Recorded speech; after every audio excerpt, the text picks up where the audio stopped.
That This is an NBC News special report.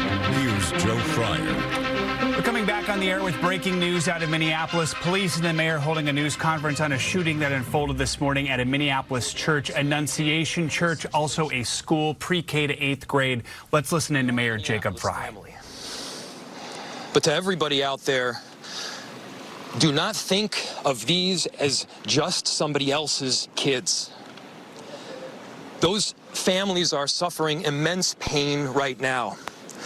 Think of this as if it were your own.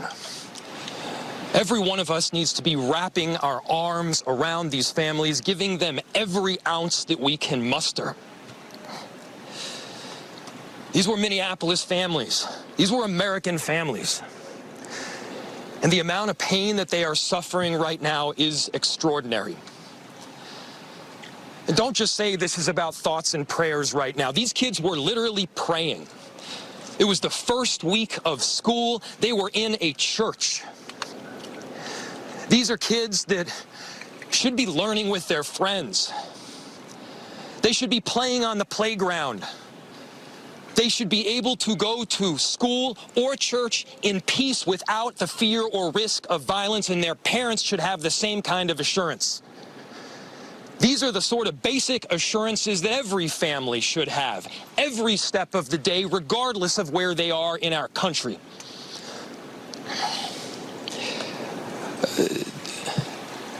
I'm so deeply saddened, and I'm so sorry to the families that I know are suffering right now. My ask is to everyone, stand by them. Love them. These families have forever been changed, and we've all been changed with them. We need to do everything possible to support them through this time. We have a family resource center that has been set up. I'm grateful for all of the law enforcement agencies from a number of different jurisdictions and all the different departmental support that we've received. They're going to be working tirelessly. There's also a family resource center that is being set up as we speak to make sure that we're there for everybody.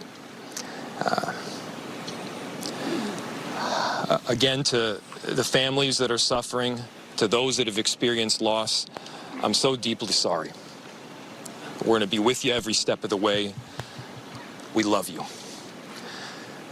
This kind of act of evil should never happen, and it happens far too often. The chief will provide additional details. My name is Brian O'Hara, B-R-I-A-N, O''H-A-R-A. I am the Minneapolis Police Chief. Earlier today, just before 8:30 a.m., our city experienced an unthinkable tragedy. Minneapolis police officers responded to a report of a shooting at a mass that was happening at the Annunciation Roman Catholic Church on the block behind me. This worship service was marking the first week of school for children that are attending the Annunciation Catholic School. During the mass, a gunman approached on the outside on the side of the building and began firing a rifle through the church windows towards the children sitting in the pews at the mass. Shooting through the windows, he struck children and worshipers that were inside the building. The shooter was armed with a rifle, a shotgun, and a pistol. This was a deliberate act of violence against innocent children and other people worshiping. The sheer cruelty and cowardice of firing into a church full of children is absolutely incomprehensible. Police officers from the Minneapolis Police Department immediately responded, entered the church, and attempted to provide first aid and rescue some of the children that were hiding throughout the building, while other first responders came and EMS responded to rush victims to nearby hospitals. Ages 8 and 10 were killed where they sat in the pews. Their parents have been notified. 17 other people were injured. 14 of them being children. 2 of those children are in critical condition. The coward who fired these shots ultimately took his own life in the rear of the church.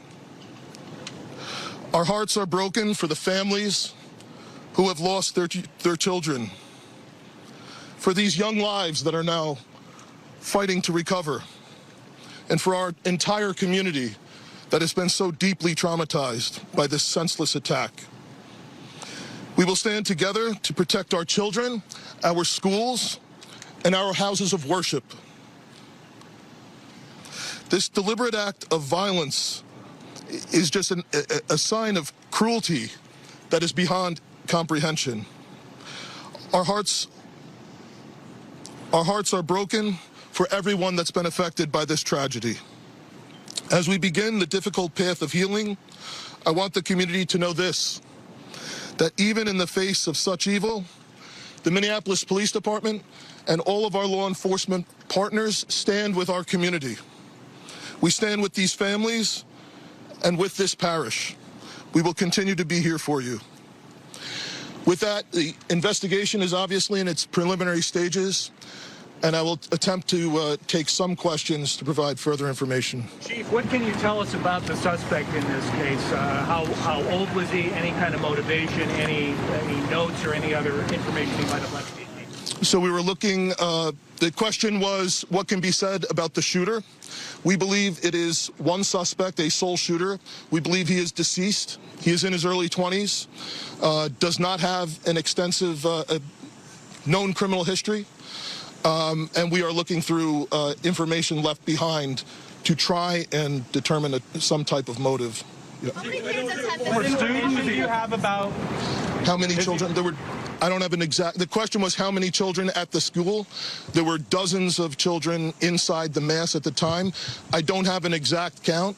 The children have been relocated into the school, which is where their families are reunifying with them. Are there no the shooter, other than the weapons? Reg. Other than the weapons, what was the shooter a student, former student? Was he a former employee? Do we know that? The question was, do we know if the shooter was a former school employee or a former student? We don't have that information. Did he leave anything behind other than the weapons? There's a vehicle. The question was anything left behind? There's a vehicle that we believe that the suspect used that is being searched, and we will be conducting other searches related to this. Wait, vehicle and where was it parked? Inside the parking lot here. There Yep. was some neighbors who said that the door to the church had been barricaded. Yep. Is that correct? So the question was, neighbors had said that the door to the church had been barricaded.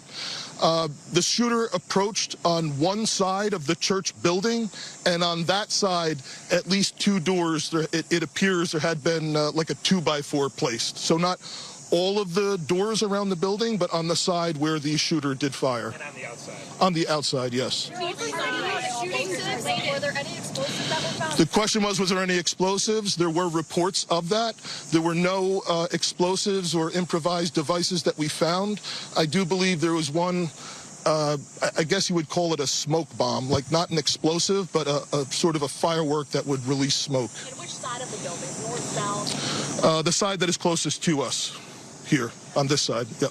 Was there any reason why agents were also at these nearby homes? I don't have specific information on that I can release.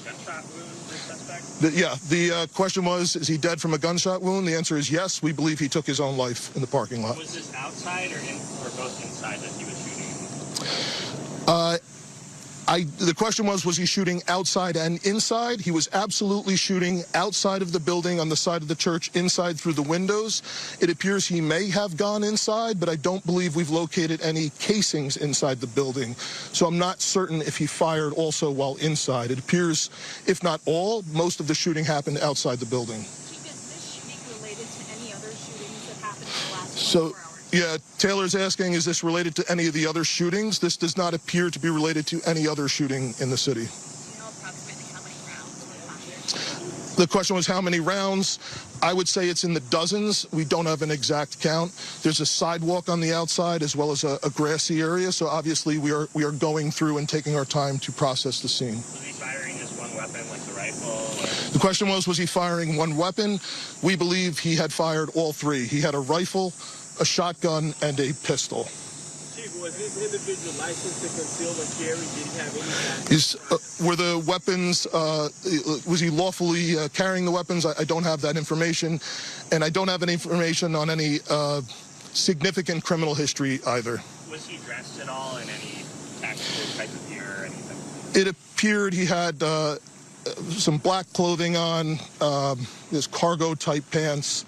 I guess you could interpret that as, you know, however you like. All right, yeah. Ladies and gentlemen, thank you for helping us to get the information out today. We have a lot more work that needs to be done. We will return back later today to provide more details as they become available, and we'll let you know how you can know about that in the moments to come. Thank you. How can the public help? An update there from Minneapolis police and the mayor of Minneapolis. We just learned from officials 2 children were killed, 17 others were injured. That's 14 children and 3 adults at a Minneapolis Catholic school during a mass taking place this morning, just a couple days after school started there. Police say the 2 children who were killed, ages 8 and 10, they were killed when a gunman fired using multiple weapons, shooting from outside of the church through the church windows at the children who were sitting in pews. Let's bring in NBC's Adrian Broaddus, who, like me, has worked in Minneapolis for years, knows this area well. Adrian, what else can you tell us about what we're learning? Some tough details this morning coming from Chief Brian O'Hara, Joe. That's right, 2 children killed, and now the families of those children will have to plan their funerals. We're talking about the lives of an 8-year-old and a 10-year-old who were sitting in the pews of a church when that gunman fired shots. The chief telling us he fired 3 weapons, a rifle, a shotgun, and a pistol. 17 people were injured, 14 of them children. That's right. You guys heard me say 17 people injured, 14 of them kids. This happened during Mass this morning at Annunciation Church there on the south side of Minneapolis. The motive, still unclear. Investigators say they believe the suspect, who they have described as a 20-year-old male, left behind possibly a vehicle. They think that car is that person's vehicle. Why he did this, it's still unclear. Now, for our viewers who are just catching up on this, prior to this incident, there were multiple shootings in Minneapolis. The chief saying he does not think those shootings were related. But the shooting took place outside of the church. The 20-year-old suspect shooting through the windows. He hit children and worshipers inside. This is the first week of school for those kids. It's a pre through 8th grade school, and it's a Catholic school, so they were having Mass to start the beginning of the new year. And I think what struck me the most, Joe, is when Mayor Jacob Frey said, and I'm paraphrasing here, it's time out for thoughts and prayers. These kids were literally praying inside a church, Joe. Some strong statements there from Minneapolis Mayor Jacob Frey. Adrian, thank you so much. Let's bring in NBC News national law enforcement and intelligence correspondent Tom Winter.